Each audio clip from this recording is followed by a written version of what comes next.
This is Kolkata TV's podcast news. আপনারা শুনছেন পডকা। দুয়ারে হোলি রং খেলার আগে মাথায় রাখুন 5টি উপায়। আরো বিস্তারিত জানাবো আমি তসমিনা। দুয়ারে রঙের উৎসব হোলি। দেশ জুড়ে উৎসবের উত্তেজনা চরমে। জোর কদমে প্রস্তুতি চলছে উদযাপনের। হোলি হিন্দু ধর্মেও একটি গুরুত্বপূর্ণ উৎসব। প্রতি বছর ফাল্গুন মাসের পূর্ণিমা তিথিতে দেশ জুড়ে পালিত হয় দোল বা হোলি। এবছর এই উৎসব পালিত হবে 14 মার্চ। উৎসবের আনন্দে মেতে ওঠার আগে জেনে নিন সুস্থ থাকার টিপস। হোলি মানে জমিয়ে খাওয়া, তবে উৎসবের ব্যস্ততায় প্রায়ই শরীর স্বাস্থ্যের প্রতি উদাসীন হয়ে পড়েন অনেকে। ভাজাভুজি মিষ্টি খেয়ে শরীরের সমস্যা দেখা দিতে পারে। তবে আপনি যদি সুস্থ থাকতে চান তাহলে ওয়ার্কআউট বন্ধ করা যাবে না। ব্যস্ততার মধ্যেও অন্তত 20 মিনিট নিজের ফিটনেসের জন্য সময় বের করুন। এতে উৎসবের আনন্দ দ্বিগুণ হবে।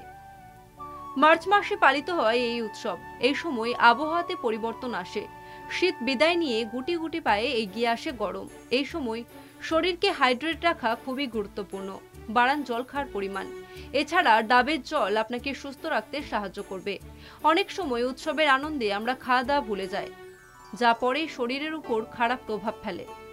উৎসবের সময় সুস্থ থাকতে বাইরের খাবার এড়িয়ে চলুন। বাইরে থেকে মিষ্টি বা স্ন্যাক্স না কিনে বাড়িতেই নানা রকম স্ন্যাক্স তৈরি করুন। এতে স্বাস্থ্যকর খাবার খাওয়া হবে এবং খাবারের মান নিয়ে চিন্তাও করতে হবে না। পেট এবং মন দুই খুশি থাকবে।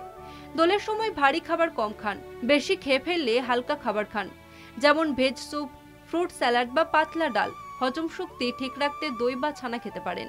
রঙের উৎসব বলে অনেক সময় রঙিন হাতে খাবার খাওয়া হয়, যা থেকে খাবারে বিষক্রিয়া ঝুঁকি থাকে। তাই খাবার খাওয়ার আগে হাত ভালো করে ধুয়ে নিন। শুনুন পডকা রাত দিন 7 দিন।